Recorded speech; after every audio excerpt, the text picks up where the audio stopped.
Our first exercise for movement prep in our lesson of lower extremity alignment is the inchworm. So the inchworm starts off, again, if you have a mat, feel free to lay it down here, is staying in a nice tall position, keeping our hips, knees, and ankles in a line. And then we're gonna walk our feet down and then slowly lower our bodies down. And then we're gonna work our hands back to that starting position. Again, while we're doing this, maintaining good posture and good alignment. So I come down here and then transfer our body to our hands and then work our way back up to that starting position while maintaining that posture. You can keep on going. I'll just show you from this view as well. We want to make sure we're not favoring any sides. And walking. And then you could challenge yourself, make the pace a little bit faster with your walks, or just keep at that pace. Our second exercise is a quadruped with rotation. So all that means is we're going on our fours, and what I'd like you to do is put one hand behind your head, and your elbow's leading a lot of this. It's gonna come in from under your armpit and then open up. Come on in and then open up. So we could do the other side now. And then again, while we're doing this, what we wanna do is maintain good core control, make sure our hips aren't sinking to one side. You notice if you drew a straight line from my shoulder down to my hips, it's not moving.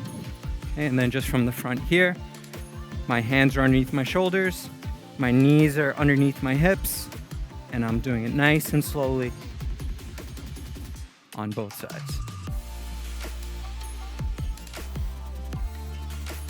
And our last exercise in the movement prep is our lateral march. So starting here nice and tall, and then we're just working side to side. Again, as I'm doing this exercise, my knees are pointing nice and straight in front of me, and I'm trying to maintain that alignment of my hip in line with my knee and my ankles. One thing we want to avoid while we're doing this is upon landing, letting the knee drop or kind of rolling our ankle. So notice again, I'm working side to side, knees coming up, nice soft landing. And then something to do to progress this exercise, you could work faster side to side or again, maintain that pace. So now we're gonna go into our core control exercises. The first one is a high plank. So again, using our mat, hands are underneath our shoulders, knees are underneath our hips, and then we're going into that push-up position, and we're trying to maintain this position for a period of time. And while I'm in this position, I'm thinking about that alignment of my hips, knees, and ankle, and even my posture of my head. Trying to keep my head up and my neck in line with my shoulders and hips. And even if you want to just see from this angle, not much change, but again, hands underneath my shoulders, knees started with underneath my hips. Again, if you want to open up your feet to create a little bit more support, if you find this a little difficult, or if you're trying to challenge yourself, you could bring your feet in. And if you feel you're starting to shake or your form's starting to compromise, take a break and then go into it again. Now we're going to go into the side plank. So again, here the elbow is going to start underneath our shoulder, and our hips and knees and ankles are going to be stacked on top of each other. We're going to drive our hip up and forward. So what's important about this exercise is we're squeezing our glute muscles, and we're trying to maintain that nice straight line that we talked about in the plank. So after a couple of seconds there, then you want to reverse and make sure you're doing the other side as well. Again, that starting position is critical. The elbow underneath the shoulder, the hips and everything is stacked and forward, squeezing those glutes. Okay. Then to continue on our ground exercises for core control, we're going to go into something called the bird dog. So the bird dog, our hands are going to stay underneath our shoulders and our knees are going to stay underneath our hips. And again, we're going to try to make believe we're doing our plank. Everything is nice and straight. And then we're going to move our opposite limbs at once and maintain this for a couple of seconds and then switch. Exactly at this pace. If you want to challenge yourself, you could hold it out for a little bit longer. But again, we don't want our hips opening up. We want everything staying in a nice straight line. So just again, in real time. You guys are doing great. Just go through it a couple more. All right, and then now we're gonna go into some lower extremity strengthening exercises. So we're still using the mat, and this is called a fire hydrant.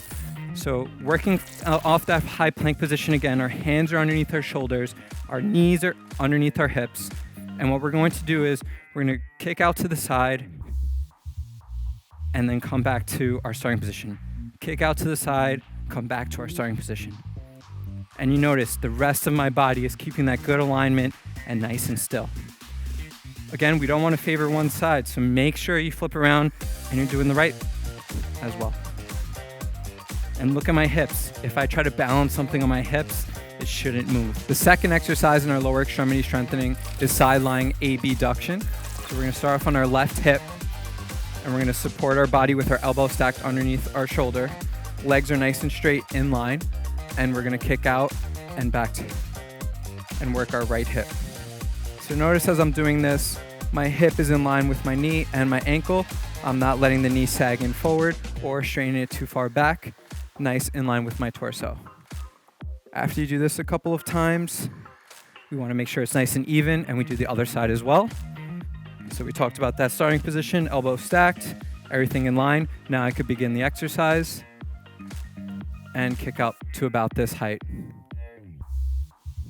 And our last exercise for the lower extremity strengthening is our reverse lunge.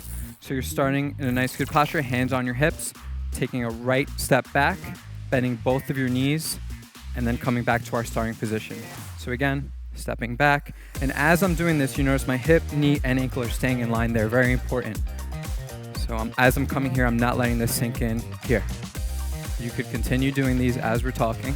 And just like all the other exercises, we want to make sure that we're doing both sides.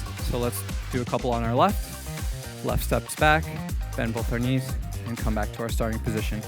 Again, at this pace, and make sure you're doing both sides equally. For lower extremity alignment, we're going to work on a couple of jumping exercises. So the first one is a broad jump. So we're going to start here with our hips back, hands back, and we're going to jump forward and land nice and softly. And notice my hips stay back, and I maintain that alignment. So just to work through a couple of reps here, hands back, hips back, jump forward, and then change the direction. Exactly at this pace, make sure our starting position is very important before you go into the jump. Hips are back, hands are back, good alignment with my knees. And my land should look like the way I started, okay? So I'm coming up from this position, jumping up, and it looks exactly how I started. The next exercise is a vertical jump. So instead of trying to get distance, we're just gonna go for height now. So again, starting position here, nice and tall, keeping our feet about hip width, dropping our hips back, keeping our hips, knees, and ankles in line, and we're gonna jump up to the ceiling and land. So again, do a couple here. And you notice while I'm doing the vertical jumps, you could continue to do them. My hips are back, nice soft landing, working off the balls of our feet to our heels. And the third exercise for our plyometrics are the pogo jumps. So you can do this in place. Our feet are a little bit closer stacked together. And what we're gonna do is just jump straight up and just continue this. But notice as I'm doing this, our knees are headlights of a car. They should be pointing forward. At any point, if you feel like they're tapping at each time, reset, start again. Maybe do it slower. Even if the pogo jumps start like this, and then you could get a little bit faster once you feel comfortable with the movement. Okay, and our last group of exercises are agility exercises. And the first one is CARIOCA.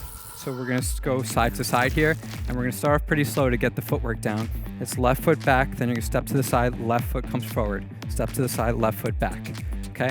Again, we're gonna do that nice and slowly. Right foot back, step to the side, right leg forward, step to the side, right foot back. And let's just do that a couple of times so you get a sense of how it should look like. So it's here, and then we're gonna switch.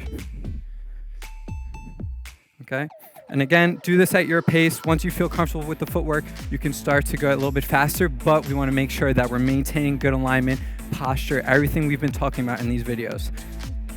And our next agility exercise is the lateral skater jumps. So we're starting on the right leg, hips are back. We're having good alignment with our hips, knees, and ankles.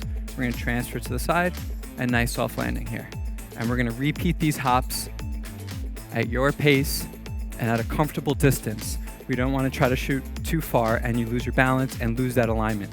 So again, keep working here, and as you get comfortable, then you can open it up a little bit. But again, our hips are coming back, and make sure that knee's not coming in, and we're keeping our chest up. And then the last agility exercise is the chop and stop with the jump. So again, we talked about agility, a good approach to come to a stop and transfer into a jump.